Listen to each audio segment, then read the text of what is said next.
Bonjour les amis, bienvenue sur PowerTrade, la chaîne des stratégies d'investissement simples et efficaces. Alors le thème du jour, mais pas seulement, c'est Bumitama. Nous avons acheté il y a quelques temps 3300 titres. J'ai fait donc un article sur powertrade.fr, vous retrouverez ça sur ce lien. Concernant justement Bumitama, pourquoi j'ai acheté ce titre, vous retrouverez tous les détails en commentaire sur ce blog.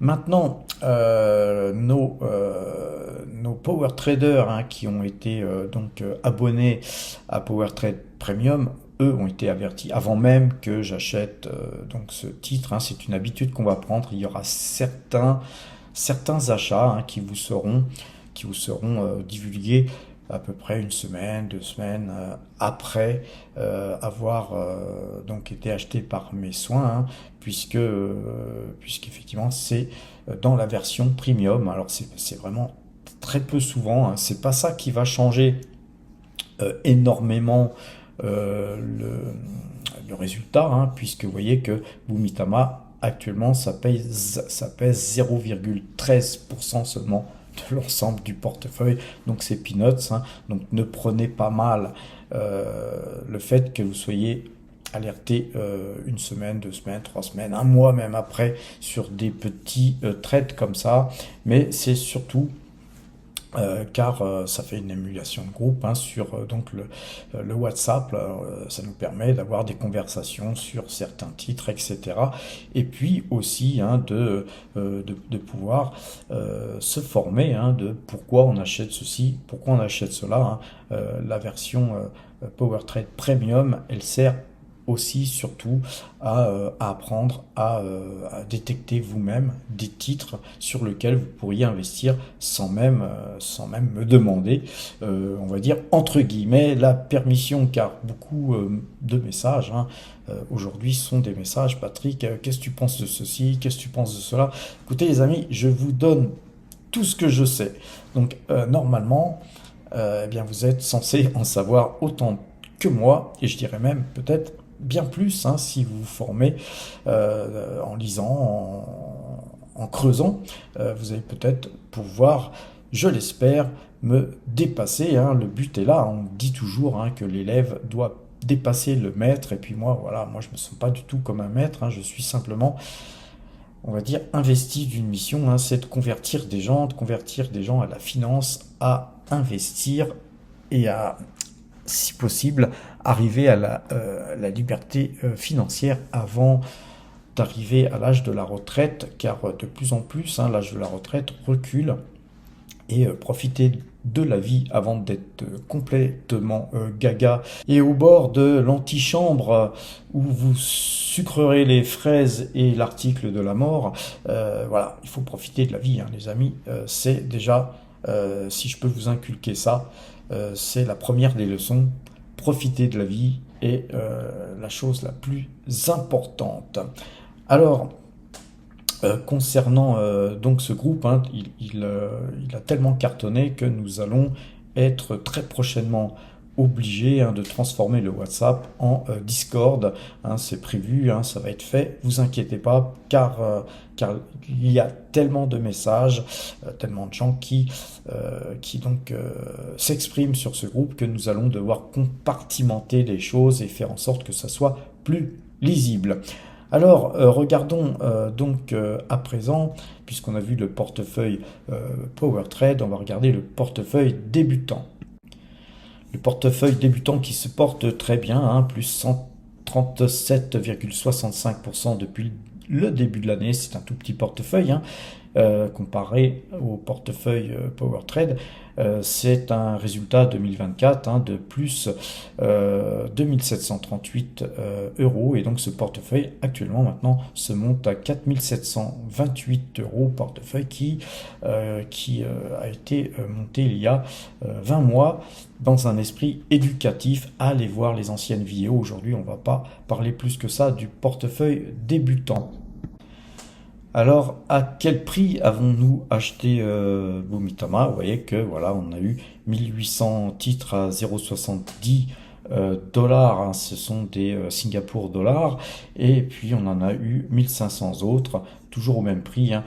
C'est en fait parfois un achat se fait en deux lignes, hein, mais vous avez qu'une seule ligne en fait et vous payez qu'une seule fois les frais, hein. Ça a été fait sur le compte de Giro. Alors on va faire une brève étude, hein, du comportement de la valeur. On va voir ça graphiquement, mais on va d'abord et avant tout regarder le fondamental, hein. C'est la première chose que j'ai été voir. Et pourquoi je m'intéresse à Bumitama, c'est que tout simplement les matières premières, eh bien, elles montent, elles boostent, que ce soit l'or, que ce soit le cacao, que ce soit l'argent, que ce soit toutes les matières premières ont tendance à monter et ça se comprend, hein, c'est tout à fait compréhensible, c'est tout à fait normal. Et Bumitama, eh bien, elle est dans l'agriculture et donc elle cultive des palmeraies pour faire de l'huile de palme, mais pas seulement, elle est dans l'agriculture en général, notamment dans les fruits, etc. Mais cette société, hein, donc on va le voir, elle a un PER de 6,93 en 2025, mais en fait ce qui nous intéresse c'est 2024, un PER de 7, hein, donc c'est un PER qui est très très acceptable, hein, il est très très bas, et donc ce qui prouve que la valeur n'est pas super bien valorisée, mais il faut regarder bien sûr d'autres paramètres. Le rendement, il est de 6,47%, et donc 6,47%, c'est un très très bon rendement, et donc à partir de là, hein, on en convient que effectivement c'est une société qui, à partir de là, moi, m'intéresse particulièrement, hein, puisqu'on a un PER très bas et un rendement relativement très élevé. Alors, ce qu'il faut regarder aussi, hein, on a fait une vidéo, hein, sur comment choisir une société, hein, c'est les 10 commandements, on ne va pas travailler dans cet esprit des 10 commandements, on va juste regarder les points importants. Rappelez-vous, ce petit graphique en anneau nous montre, hein, que voilà, tout est dans le vert, le consensus, hein, il est quand même bon, la visibilité est bonne, le momentum est très bon et la valorisation est excellente. Manque un petit peu des fondamentaux. Les fondamentaux, c'est la croissance. Et moi, perso, je pense que les fondamentaux ne sont pas pris en compte, puisqu'on regarde les fondamentaux d'une certaine manière, hein, sur Zone Bourse. Mais si on regarde les fondamentaux concernant cette société par rapport à l'accroissement de la population mondiale qui elle-même consomme de plus en plus d'huile de palme dans tous les produits alimentaires, et que certainement que ça pourrait être utilisé aussi de plus en plus dans les biocarburants, etc. Donc vous voyez que c'est une société qui, à mon avis, a des fondamentaux beaucoup plus importants que ce que Zone Bourse nous affiche là. Mais il ne faut pas oublier, hein, que Zone Bourse, eh bien, elle prend ces paramètres pour vous donner un graphique en anneau comme ça, d'une manière tout à fait automatisée, hein. Je ne dirais pas que c'est des IA, hein, mais c'est automatisé, donc elle va chercher des données, et puis ça mouline et ça vous donne ça.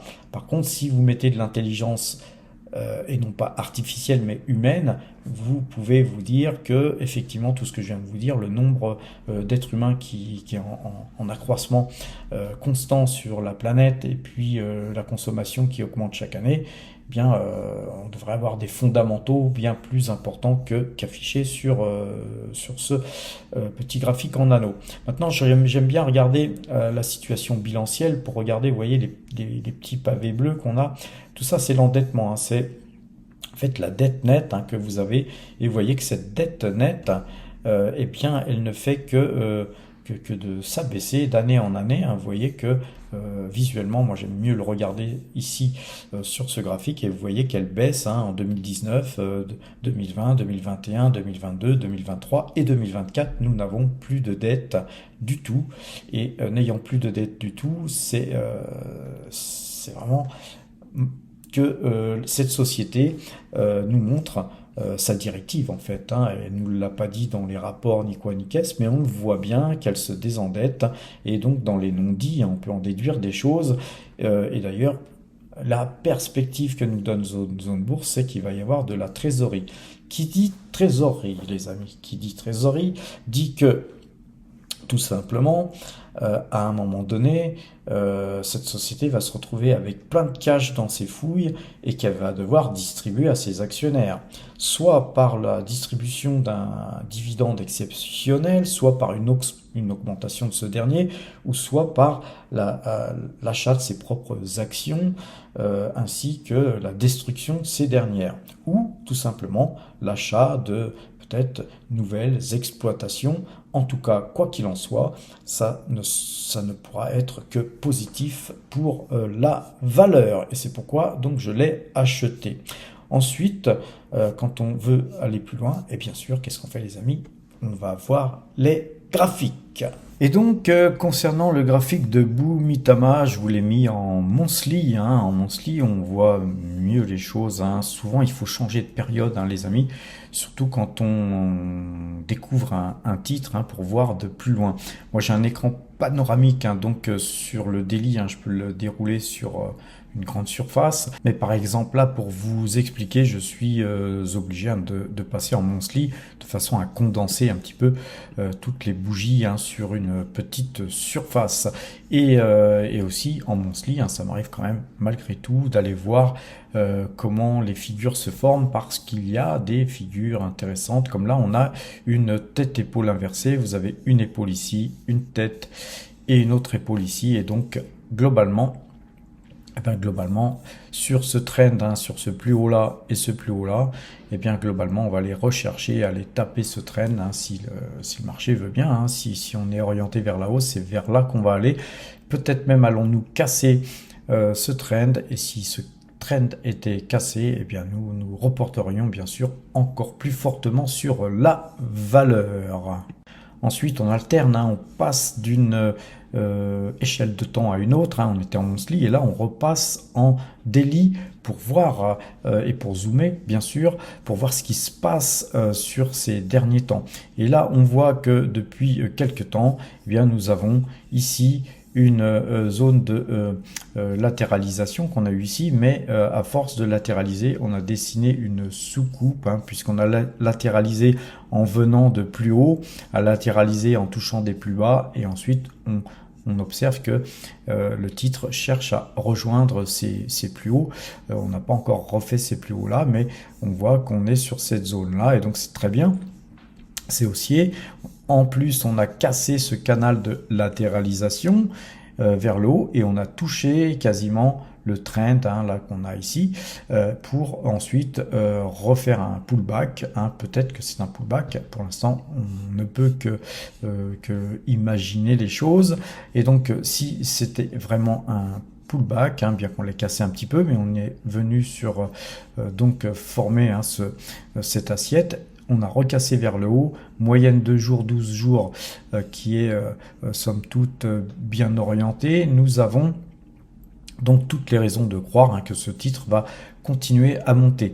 Donc cependant, vous aurez remarqué que on est encore loin de ce trend, et aussi, hein, que j'ai fait une petite ligne. Hein. Je ne me suis pas vraiment lancé à acheter voilà, 20 000 euros, 50 000 euros. Non, on a fait une petite ligne qui représente une infime partie de notre portefeuille.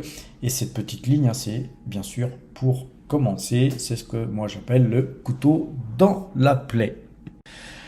Donc ensuite, passons à Total Energy, puisque maintenant on a vu pourquoi j'avais acheté du Boomitama.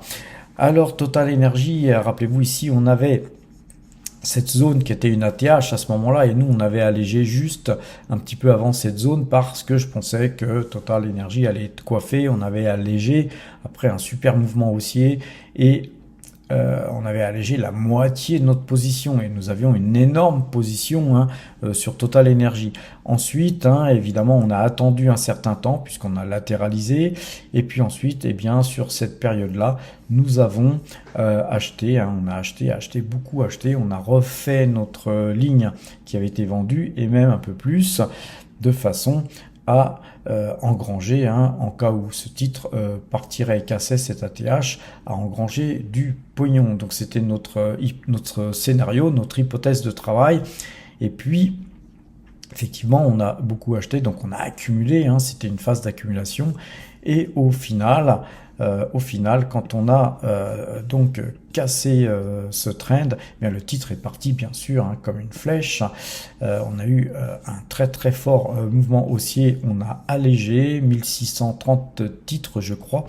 Et puis voilà, après, pendant toute cette période, eh bien, on est resté dans l'expectative de se dire, est-ce qu'on monte plus haut? Et dans ce cas-là, on allégerait encore sur le portefeuille, hein, concernant Total Energy, ou est-ce que nous allions baisser plus bas? Et dans ce cas-là, racheter notre ligne. Donc, puisque nous avions eu un mouvement baissier par ici, et puis qu'on avait une figure un peu en tête-épaule, et puis qu'on a eu l'opportunité de revenir acheter donc Total Energy sur un rebond, hein, on va dire un rebond sur cette ancienne ATH. Et là, on a fait une toute petite ligne infime, hein, par rapport à ce qu'on avait vendu ici, en se disant si ça va plus bas, eh bien on continuera d'acheter. Et puis voilà, si ça va plus haut, eh bien de toute façon on est un peu plus chargé.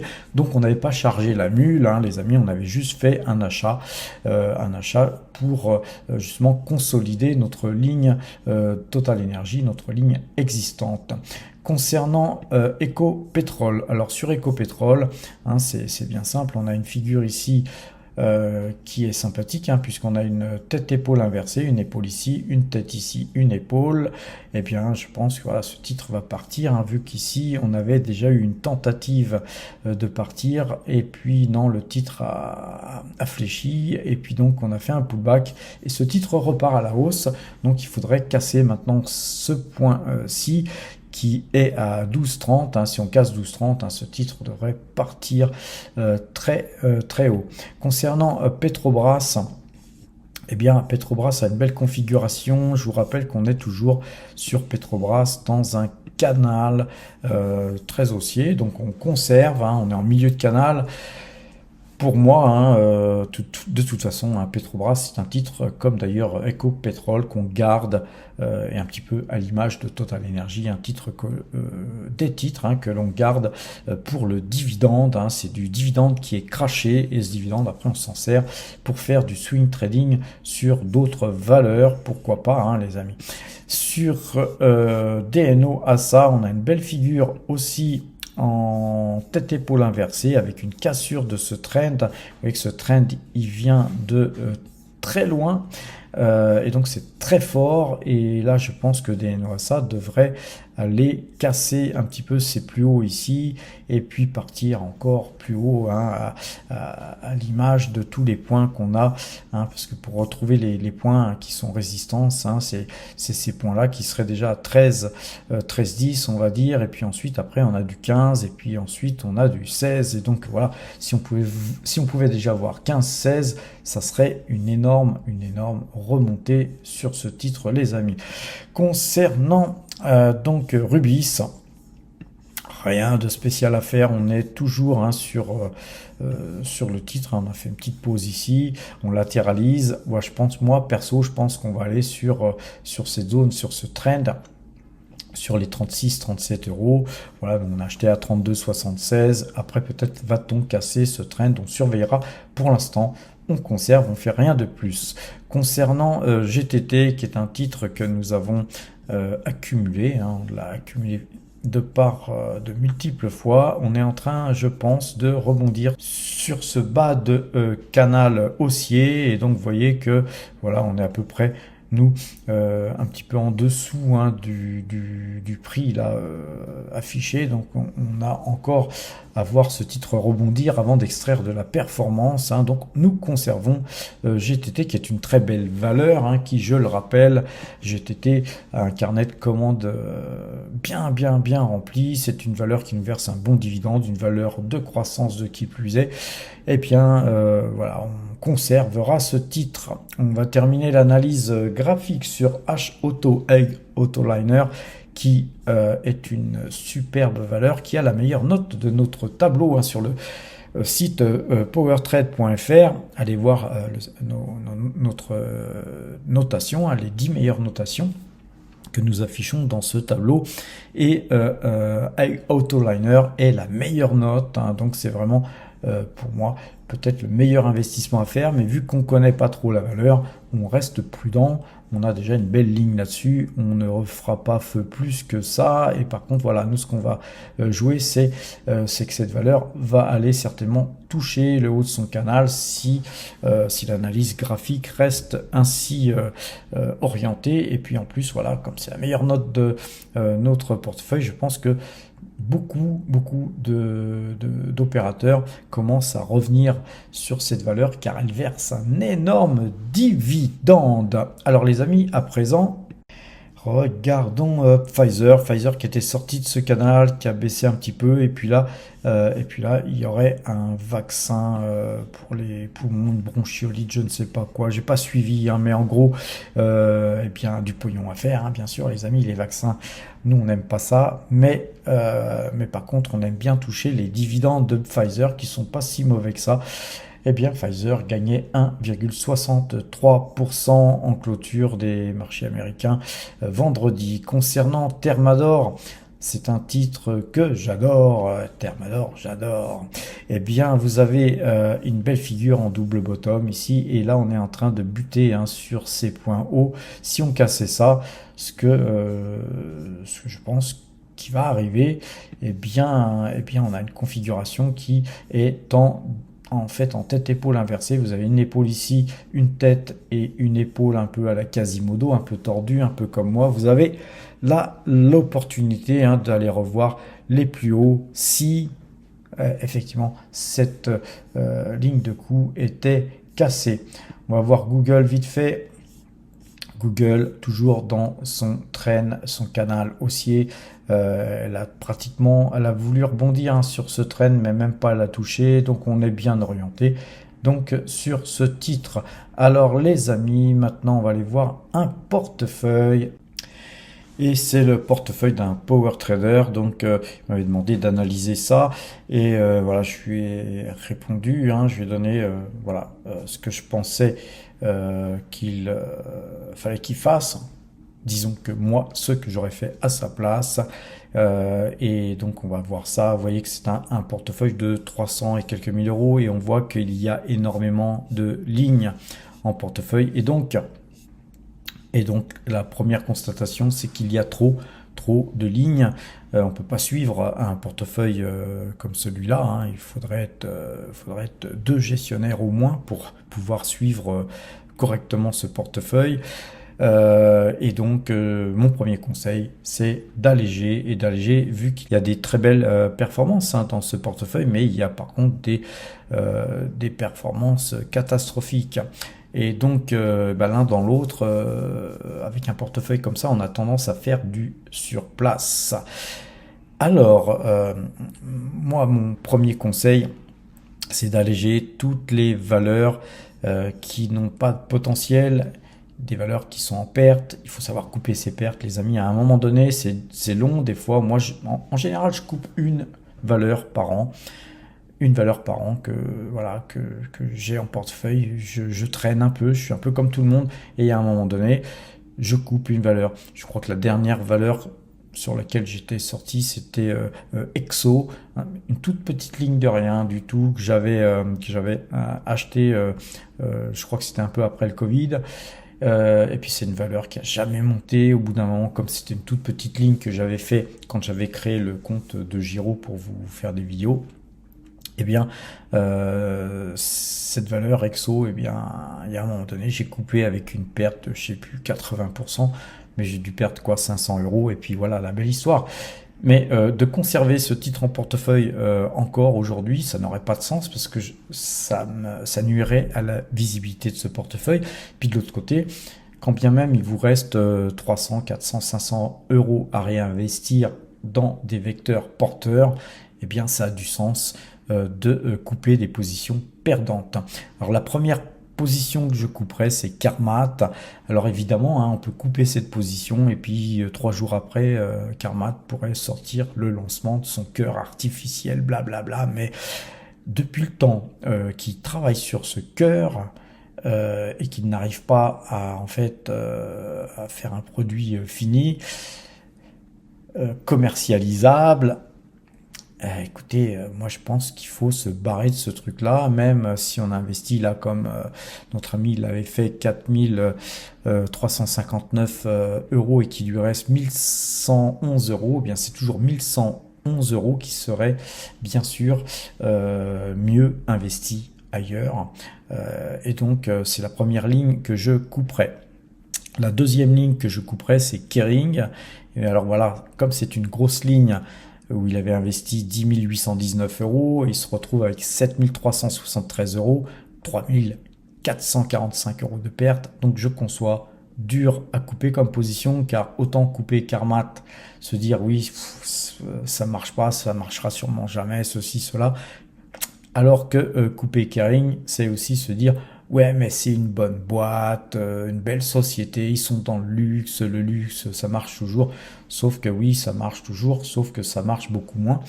Et qu'il y a aussi des boîtes à un moment donné qui peuvent se retrouver en difficulté et puis ensuite raflées par des gens comme Bernard Arnault qui sont comme des vautours qui tournent autour de tout ce genre de boîtes qui vont pas super bien mais qui ont un gros potentiel. Donc pour l'instant, Kering est pour moi relativement mal gérées. Leurs marques ne sont pas homogènes par rapport à l'ensemble des autres, alors que vous voyez, vous allez chez LVMH, vous avez vraiment un portefeuille de marques d'abord impressionnantes, mais aussi qui peuvent toutes être en fait vendues pratiquement dans une même boutique, hein, sauf Sephora qui est plutôt une boutique pour qui n'est pas vraiment du luxe, hein. On va dire que c'est le luxe pour les pauvres. Mais voilà, Sephora, ça rapporte quand même de l'argent à l'entité mère qui est LVMH. Et donc, société très très bien gérée. Et en plus, on a une succession hein, qui est assurée maintenant. Donc voilà, on peut aisément se porter évidemment sur LVMH beaucoup mieux que sur Kering, qui est un monsieur qui est pas grabataire, mais qui visiblement n'a pas, on va dire, les yeux d'un jeune qui pourrait mieux développer sa boîte et choisir les marques dans lesquelles il a investi. Et donc globalement, peut-être que Bernard Arnault, il est un peu mieux aidé par ses enfants et par les gens qui s'entourent. Donc vous savez, il faut savoir s'entourer, il faut savoir déléguer. Et j'en sais quelque chose, je suis quelqu'un qui délègue très mal. Et donc j'ai tendance à tout faire par moi-même, à prendre des décisions, etc. Alors que savoir déléguer, c'est souvent gage de meilleure réussite. Alors, qu'est-ce que je couperai comme position? Bien sûr, hein, c'est les lignes lucides, Rivian, ce genre de valeurs qui sont dans le rouge. Donc en plus, c'est pas des grosses sommes. Vous voyez, quand on perd 649 et 559 euros, oui, c'est des grosses sommes. Mais en fait, il faut voir que sur ces lignes, il reste que 68 euros et 142 euros. Donc, puisqu'il ne reste que ça, coupons, allégeons, de façon à ce qu'il y ait le plus de clarté que possible sur ce portefeuille et aussi de faire du cash, hein, même d'additionner 142 euros et 68 euros sur Carmat et sur voilà, quand on additionne tout ce qui est vendu, eh bien ça finit par faire de l'argent. Ce que je vendrai aussi, c'est toutes les lignes qui sont donc sur sur le gold, le silver et le palladium. Bon, gold et silver, il y a des gros bénéfices hein, sur le gold, sur silver un peu moins, mais je prendrai mes bénéfices là-dessus pour justement faire en sorte que ce portefeuille ait moins de lignes, et en plus là ça contrecarrerait en partie les pertes qu'on a vues précédemment plus haut. Ensuite, eh bien, en déroulant le portefeuille, on a des lignes ici aussi, hein, le PEA World Water, Endeavour Silver et Physical Silver qui sont en gain. Eh bien ça, je vendrai aussi pour alléger le portefeuille. Je vendrai aussi le MSCI India. Voilà, ça ferait déjà du vide. Et puis je vendrai aussi la ligne Mercialis, où il y a un petit gain. Mais voilà, Mercialis c'est bien, mais faire du cash sur un portefeuille comme celui-là, c'est mieux. Voilà, et donc voilà ce que m'a répondu notre ami Power Trader, car c'est un ami, puisqu'il fait partie de Power Trade. Il nous suit et tout, et donc on essaye de le conseiller au mieux. Sa réponse, alors qu'il avait aussi des cryptos, un gros portefeuille de cryptos, je lui ai dit allège tes cryptos, puisque ces cryptos c'est plus de 100 000 euros je crois, donc je lui allège tes cryptos et puis investis sur des valeurs de rendement.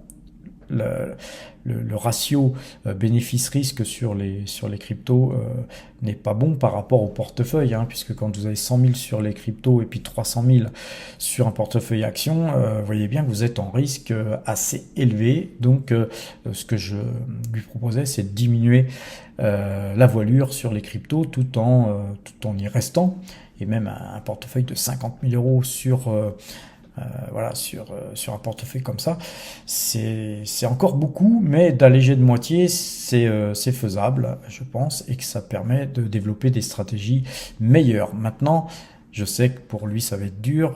Il m'a dit, je vais voir pour couper mes cryptos, parce que voilà, il espère que ça va monter, parce qu'il est rentré plus haut, et donc voilà, moi je pense qu'il faut savoir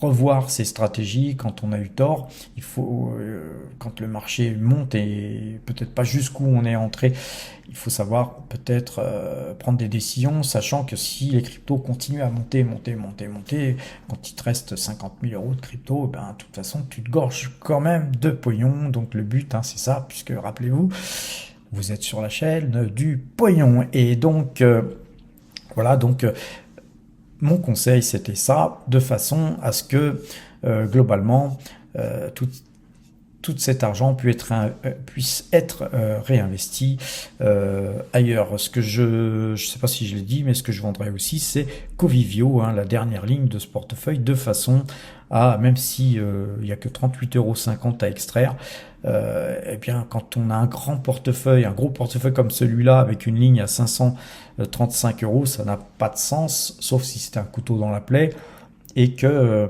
l'on souhaite continuer à investir dessus. Mais là, vu l'épaisseur du portefeuille, moi j'ai plutôt tendance à conseiller, voilà, d'alléger tout ça pour commencer. C'est une première phase d'allègement, parce que sinon, de bouger trop ce portefeuille serait très compliqué, parce que quand on bouge trop, à l'image de quand on est dans les sables mouvants, là c'est un peu ça, il est dans les sables mouvants parce qu'il s'enlise dans un portefeuille qui performe pas, parce qu'il a des pertes, mais il veut pas couper ses pertes. Donc en fait, une solution serait de couper tout, et puis de repartir pratiquement tout, et repartir pratiquement à zéro.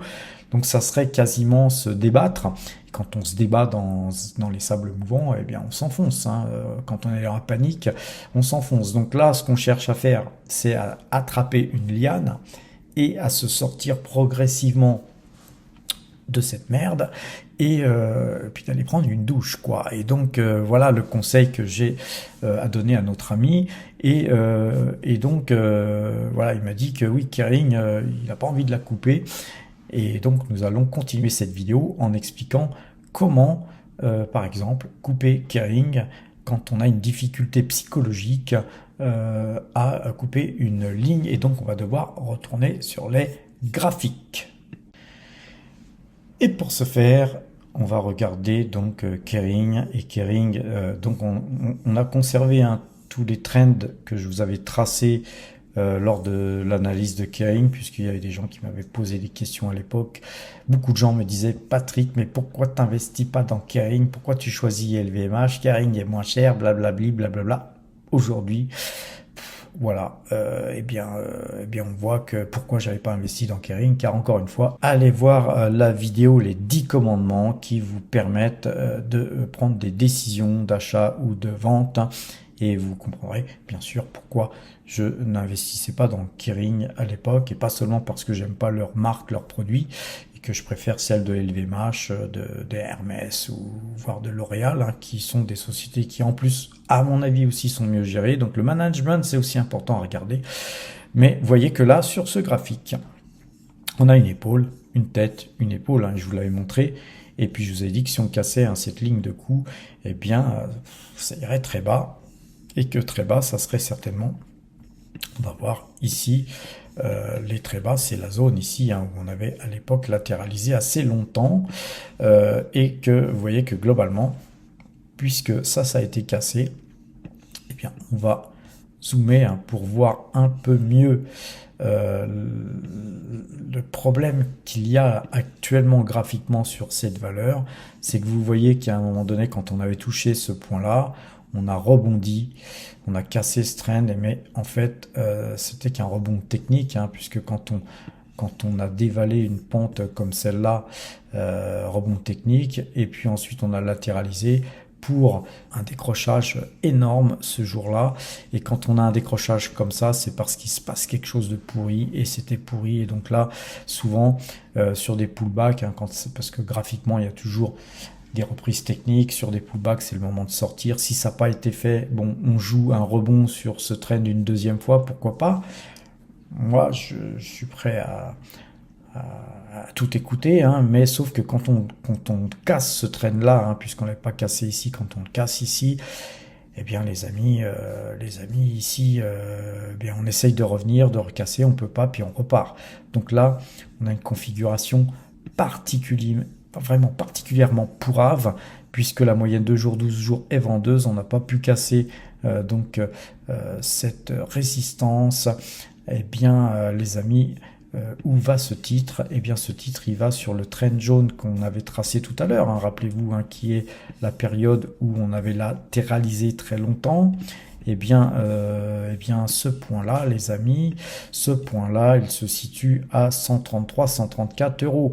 Là actuellement on est à 317 euros, donc a priori si mon scénario se réalise, eh bien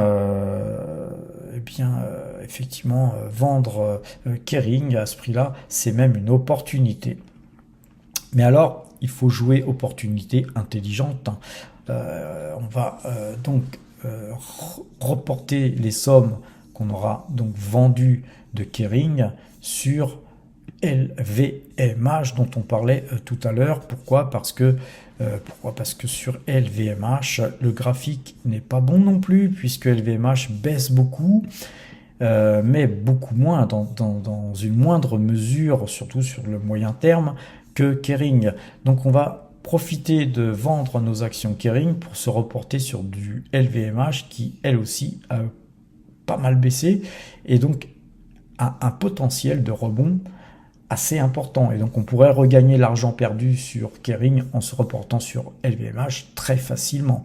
Voilà, bien meilleure valeur fondamentalement, graphiquement, tout est positif sur LVMH, sauf que là, la mauvaise note trading, et donc là actuellement, elle n'est pas à acheter. Vous voyez qu'on l'achète, on la vend très très souvent. On pourrait là la racheter, nous, à moindre prix que notre dernière vente qui avait été vendue à 777,80 € et 778,80 €. Là, on est à 734, on pourrait refaire nos lignes, mais on ne le fait même pas, car là, actuellement, eh bien, LVMH, bien que ce soit une très très belle valeur, elle est mal orientée, et quand un titre est mal orienté, eh bien, on n'achète pas, les amis. Vous savez qu'on n'achètera ce titre que si sortie de canal baissier il y avait, avec moyenne 2 jours, 12 jours acheteuse, eh bien là, on referait feu sur ce titre, bien évidemment.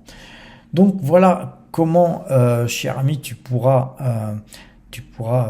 sortir de cette position compliquée, car moi, j'ai bien peur que si tu n'en sors pas, là maintenant tu risques d'en sortir beaucoup plus bas, parce que l'être humain il est ainsi fait, on a du mal à couper des pertes quand on est en perte. Moi-même, je suis quelqu'un comme ça, je pense que tout être humain est comme ça.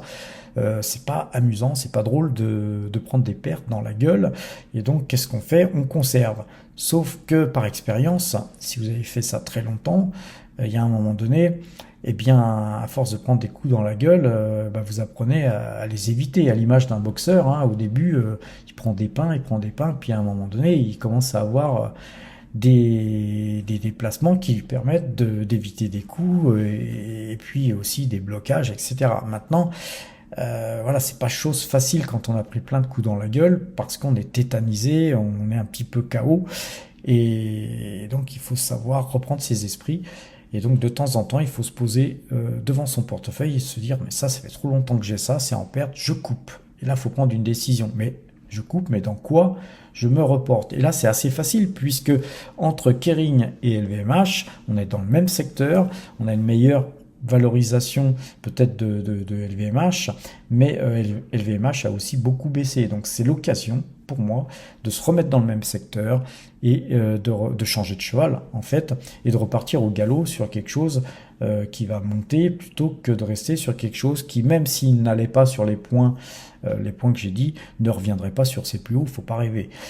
Avant de retrouver ses plus hauts, il faudrait que Kering nous donne des magnifiques résultats. Et là, vu comment c'est parti, surtout que le dirigeant de cette boîte a un petit peu l'esprit des grandeurs, hein, puisqu'il investit des sommes assez conséquentes, énormissimes aux États-Unis, hein, dans des bâtiments de luxe. Hein, donc il est en train de se faire plaisir peut-être, mais se faire plaisir, c'est pas forcément faire plaisir à ses actionnaires. Voilà les amis, sur ces bonnes paroles, voilà comment moi je regarde les choses, hein, quand je suis mal embarqué. Et vous savez que un bon gestionnaire, c'est pas quelqu'un qui fait des bons coups, c'est surtout quelqu'un qui sait gérer les situations difficiles. C'est vraiment ça le plus important. À l'image, dans une de mes dernières vidéos, je disais, lisez Sun Tzu, l'art de la guerre, à l'image d'un guerrier, à l'image d'un combattant. C'est pas celui qui donne le plus de coups qui gagne, c'est celui qui a les meilleures stratégies et qui sait se replier quand son armée est encore vivante, hein, quand il a encore des forces vives qui lui permettront de revenir au combat, plutôt que de continuer le combat, un combat perdu d'avance, et de faire décimer tous ses soldats et puis de se retrouver vaincu. Donc voilà les amis, sur ces bonnes paroles, je vous souhaite une bonne fin de soirée, portez-vous bien et à demain.